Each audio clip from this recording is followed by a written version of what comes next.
అండి, అందరికీ praise the lord, happy Sunday. మీ అందరితో ఒక చిన్న మాట షేర్ చేసుకోవాలి అనుకుంటున్నాను.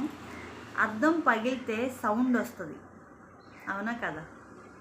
హృదయం పగిలితే నిశ్శబ్దం అయిపోతుంది, సైలెంట్ అయిపోతుంది.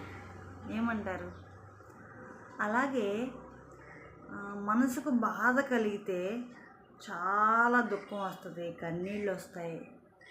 మన మనసులో ఉన్న వారితో షేర్ చేసుకోగలుగుతాం, ఎందుకు దుఃఖపడుతున్నాము ఏంటి అనేది. అదే మన మనసులో ఉన్న వాళ్ళు మనం దుఃఖపెడితే ఏం చేయగలుగుతాం? ఎవరితో చెప్పుకోగలుగుతాం? నిన్ను ప్రేమించే నీ దేవునికి మాత్రమే చెప్పుకోగలుగుతాం. హృదయం ఇంకా నిశ్శబ్దంగా మారిపోతుంది. నువ్వు ఇష్టపడి నీ మనసులో ఉన్న వ్యక్తితో నువ్వు చెప్పుకోలేకపోతే. ప్రతి విషయము పిన్ టు పిన్ దేవునితో మాట్లాడితే హృదయం నెమ్మదిగా సంతోషంగా ఉంటుంది అనేది నా opinion. Thank you to all.